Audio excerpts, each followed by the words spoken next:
And hello, Calm parents, and welcome back to another episode of Parenting Teens with Dr. Cam. I'm your host, Dr. Cam, and today I'm talking with career strategist Tamara S. Raymond. Tamara is founder and president of Innovative Management Consulting, Inc., which specializes in professional, career, and leadership development, including guidance for teens in determining their career paths. She authored the award-winning book, Careering, the Pocket Guide to Exploring Your Future Career, which I've got right here. Her goal is to help teens step up and take charge of their future in an accountable and responsible way while still making it fun and engaging. She hopes to offer a sense of ease and purpose and build a positive perspective about their future career. Welcome, Tamara. I'm so happy to have you here. Thank you so much for having me. I'm excited. Yeah, I'm excited too. And I know this topic is so important to a lot of people, especially when we've got our high schoolers who are extremely unmotivated and are like, why bother with school? And it's really hard to get them focused. And us parents are going, but we know how important it is. And we can't seem to get that through. So I think you're going to provide us some guidance on how to encourage that and how to get them excited about their future, which I think is the big piece. Absolutely. Before we dig in, tell us about you and how you got started on this career path of helping people find their career path. Well, as you might be able to guess, a lot of times we're led to our careers, right? Yes. From our own personal experiences. And as a young person, as a teen, I struggled with figuring out what it was I wanted to do. Okay. I was interested in economics, and then I thought, I'm interested in psychology. But then the conversation began, okay, that's great that you're interested in that. But what are you going to do with that? Right? How do you make money? What course do you want to take? There's so many avenues even within that field. So what would that even look like? And the questions kept coming for which I had absolutely no answers. So what I found that really helped was career exploration, asking questions, trying things out. And that's what worked for me and many of the people that I work with. And I was lucky enough to get an internship in human resources. And I thought, this is kind of cool. But when I got in human resources, I loved it. But even within that field, there are varying aspects of it, everything from employee relations to, payroll compensation, employee development, leadership development. Oh my goodness, is there an area that I want to focus on? And that became leadership development. And there were one or two changes to get to that. Yeah. And what does it look like to help people develop and become who it is they say they want to be, the best versions of themselves? Because we're perfectly fine the way we are. But how do we use our strengths and, believe it or not, the things we don't necessarily like doing, that's what we call our weaknesses, to make a difference, to make the impact that we say we want to make? And that's how I ended up here, working with CEOs and adults, but having had the opportunity to create internship programs for young people and seeing certain things, like there were questions that were being asked. And there were things that were missing in some cases when we were looking to incorporate people into the corporate world for some of those internships. And so it was, okay, having had the experience from both ends of the table, so to speak, how can I make a difference? And volunteering, coaching young people, that was my heart project, right? Not something that I did as a career at the time. And based on demand and need and having, this persistent concern, it's like, okay, well, what can I do to help? And here I am. That's great. And yes, I think there's a lot of people that are really needing that help because we're having trouble helping our kids see into the future. And I think the other thing I see, it's not so much seeing into the future, but seeing into the future in a way that's realistic. Yeah. A lot of kids want to be YouTube stars and, have these very big dreams, which I frankly think is awesome. But Yep. what I love about what you do is it's like, how do we take these dreams and make them more practical, doable? How do you get there? And Yes. so tell us a little bit about what this process of careering, as you call it, looks like. Careering is all about taking action and taking steps in pursuit of a perfect career for you, or it could be starting your own business, whatever that looks like. And it's in taking those steps that we in many cases find the gems, the juicy bits that help us get to where it is that we really want to go. It's having someone who says, oh, I want to be a writer. Okay, great. Well, let's try that. Try writing. Let's explore it. And then get started and realize, oh, just being able to write on command or come up with my own ideas, that's not really how I thought it would go or what I really want to do. Okay, great. Then let's take a closer look. What is it about that you enjoyed doing in the first place? And, so really taking steps to dig a little deeper and explore as you take those actions. What do you like about it? What don't you like about it? What are the next steps to take based on that? So that's really what it looks like in a nutshell.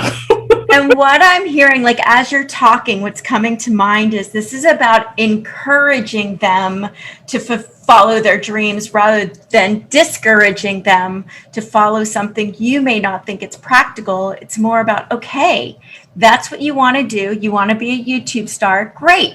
What do you need to be able to do? What does that look like? Who can you talk to that does that? And how do we actually learn and fall into those skills? Right? Absolutely. That's exactly it. And in many cases, a lot of those ideas tend to fall by the wayside when they start looking at the practicality of it. Right. What does it really take to do that? What does it really look like? And is this something I'm really interested in or willing to do? And answering those questions tend to sort of direct things one way or the other in many cases. But as parents, I understand there are some things that tend to show up, having worked with young people and, parents and having had those conversations.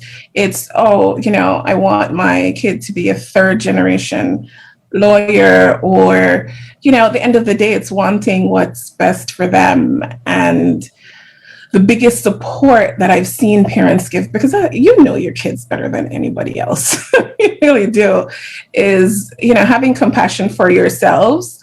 So taking care of what you need to take care of so you can be present in your conversations with them so you can actually hear what they're saying.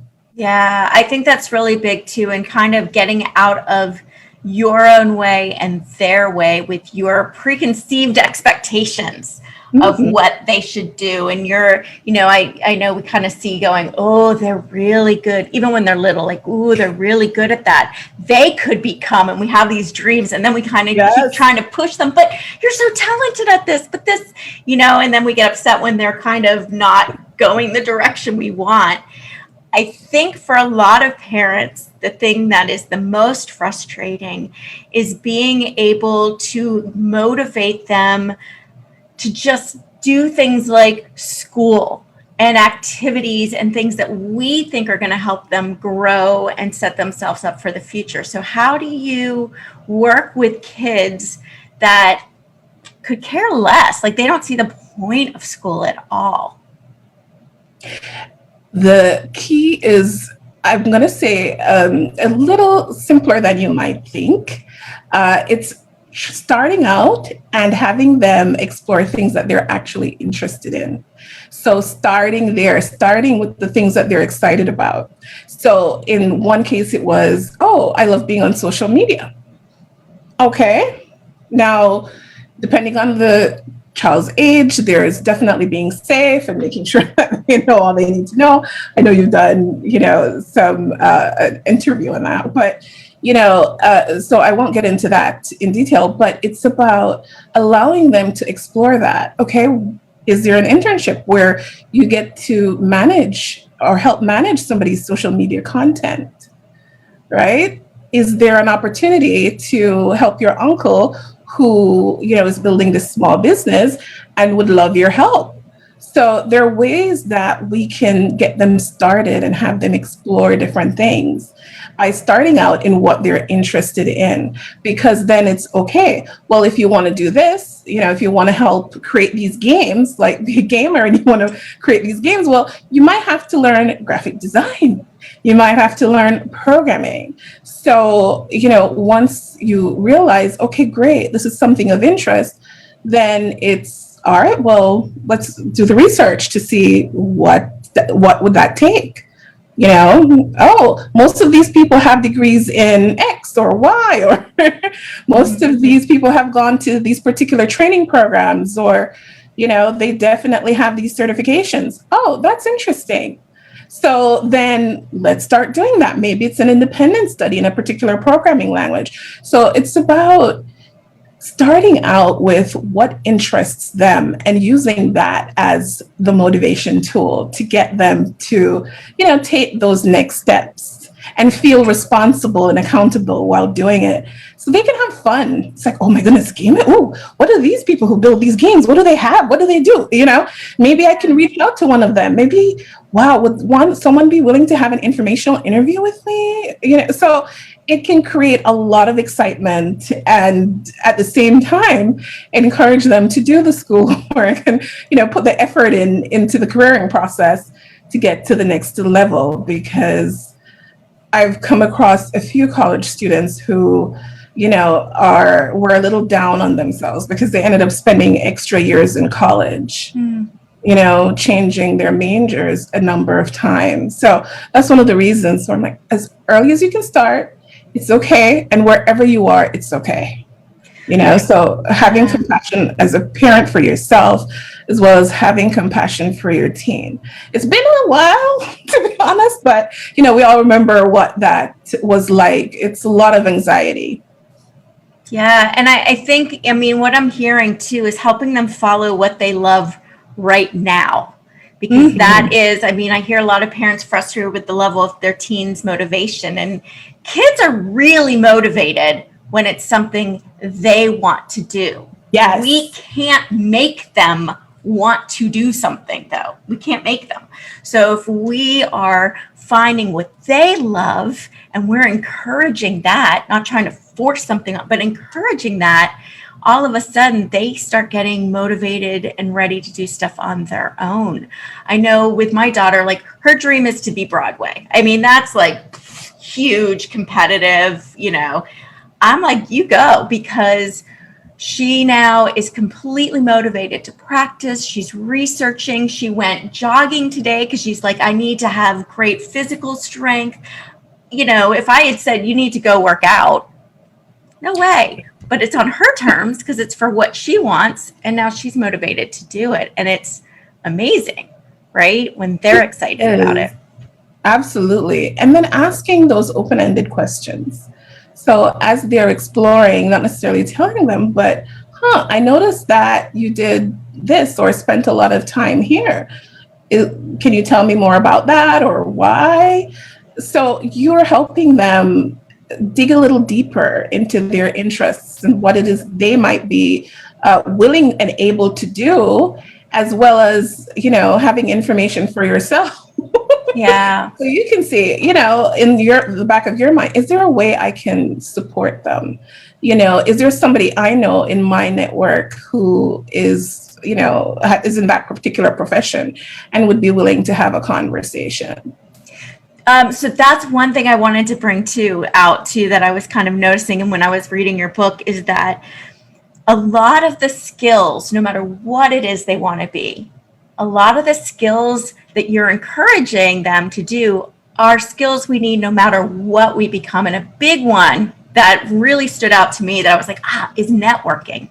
Yes. So tell us a little bit, because you've got some guidelines about that, but tell us a little bit about how to encourage our teens to learn how to network.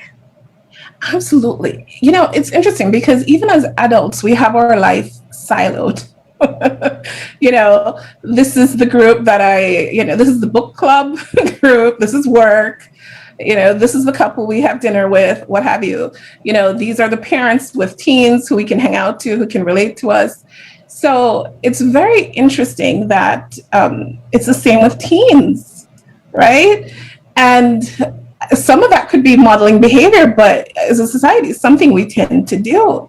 So one of the things I encourage them to do in the world of networking is to take a look at those closest to them, including their parents. Mm-hmm. It's like, oh, really? Even in writing my book at my age, which shall remain unknown, I was having a conversation with my mom and she said, oh, well, you might want to have your aunt read it, completely forgetting that she was, chair of the English department at your university. Yeah. Now, is that something I knew? Yes. Is that something that occurred to me to ask in the moment? No. So, it's sort of like that, having conversations with the people in our lives. So it's, talking to your friends who are at soccer practice or your coach, hey, I'm interested in getting a summer job. Is anybody, working there or here, depending on the company you're interested in? Or, there could be a kid whose parent has a company who's looking for, interns that summer. I hired my nephew and two of his friends one summer, so it's about helping them to see their community as a resource, as people who are willing to help and support them, including your parents who you might not necessarily think to ask. Yeah. So that's definitely something huge that I've found. That's not necessarily overwhelming, especially as teens, they have so much going on. Mm-hmm. There's school, there's extracurricular activities, maybe not so much right now in the pandemic, but there's a lot that can lead to overwhelm. But if you incorporate these things in what you're already doing, it can make the world of difference. And definitely having conversations with people you know and trust will help keep them safe as well. So digging into that just a little bit, as you were saying, this overwhelm that you were mentioning, as parents, we're going to go, okay, we got this idea. We want to go get them to network and we want to go do that. And I know for me included, we get overexcited about it and we're like, let's get our teens in. And then we're bummed because our teens aren't as excited about it as we are. We get frustrated. We get upset. We get all these things because we're like, we've got it. And then they're not bought in. So how do we kind of start this process where our teens, we can kind of allow our teens to set the speed and be excited about it and not use it to add more stress onto our kids and more cause of conflict? Definitely. It's in those conversations that we were talking about. When they're saying they're excited about something or interested in something, it's okay. Well, what are some of the things you can do to learn more about that? And really expanding on those conversations, because they're going to be really, excited and take charge and ready to take action because it's their area of interest. It's what they want to do. So, you are having a dialogue with them, right, where you're listening to them and also asking questions and giving insights in a back and forth way that can be helpful.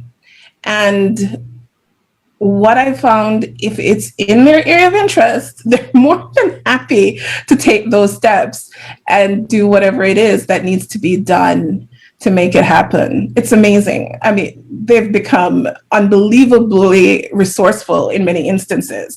I'm like, wow, I wouldn't have thought of that. Right? Yeah. So allowing them to kind of take the lead in some respect, but being there to listen and to ask questions and to guide. Yeah. And being okay if they change their mind many times. I think we might get attached to one. We're like, ooh, we love that idea. And we get super attached. And then they change. You're like, what happened to this really good idea? But they're trying different things. And as they do stuff, they may realize like, this isn't nearly as cool as I thought it was going to be. So Absolutely. And at some point, there might be some disappointment. This isn't as cool as I thought it would be. Okay, well, let's go back. Let's see what else you might be willing to try, and being open about your own experiences, especially now. There are a lot of parents who are job searching as well, right? Yeah. Pandemic and everything we've been through. So it's to let them know that you're human, sharing some of your experiences, with your interview. Oh my goodness, I can't believe I forgot my resume. I can't, so that they feel comfortable and okay with sharing their experiences too. That's great. And, as I shared with you before we jumped on live, is that, I'm homeschooling my daughter now. And so I'm going to use this guide as some of her, education, where it's like learning to network, learning to interview, learning to explore career choices and finding internships and things like that. I think is so, no matter what they want to do, those skills will always be usable. Absolutely. I have, 50-year-olds who use the same process. It might look a little different, right? It might be more informational interviews than internships, even though that might be the case in some instances, but it holds true no matter where you are, even if it is, in my case, okay, human resources was cool, but what within that did I want to focus on or explore a little bit more, continue to become a subject matter expert in. So it's definitely a journey, not always a destination. Even, I want to be a doctor. Great. What's your area of specialty? Right. There's so much to choose from, and so that's, I think, what has made the biggest difference is starting from what interests them and going from there. Especially if you can find clips of things in the news, things that are current events that you can share. So, and that all comes from listening and having that dialogue. So, when you hear something, you can bring that up so they know that you're hearing them when they share, right? Exactly. Yeah, exactly. And listening to them rather than trying to convince them of what you think is right. So tell us a little bit, you were offering a free chapter of your book. Can you tell us a little bit more about that?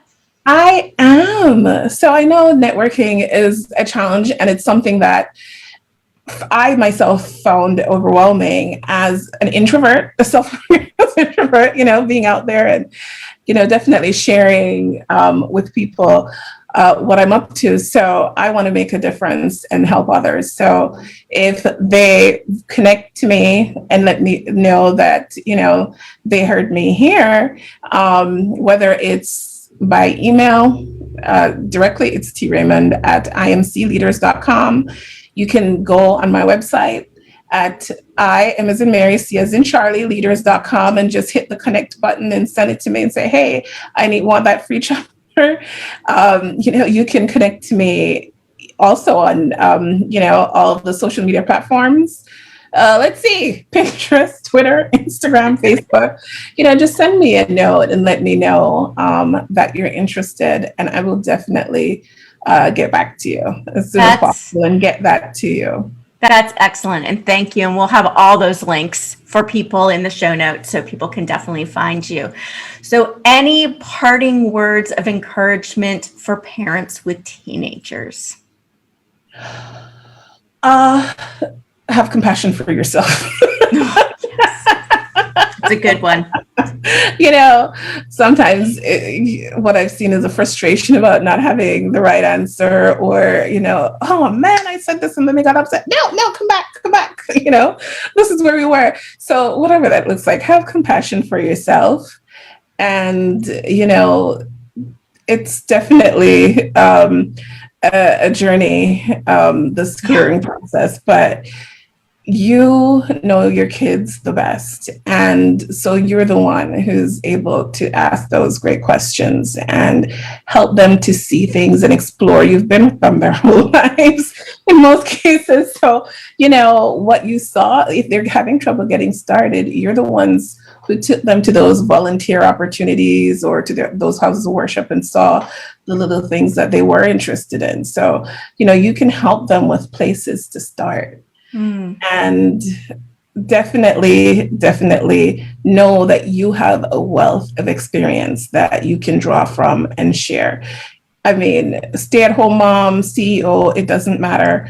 You definitely have the experience and the skills to help them along this walk.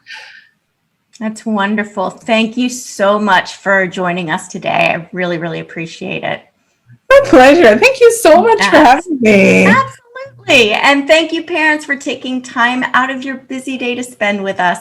If you want to learn more about how to help your teens succeed, feel free to grab my free guide, 7 Secrets to Motivating Teens, at askdrcam.com/motivate teens. Finally, if you enjoyed this episode and the helpful strategies that Tamara shared with us, please take a quick moment to rate and review. This helps other parents like you find this show. I encourage you to share it with a friend as well. Until next time, have a beautiful, peaceful, positive, calm day.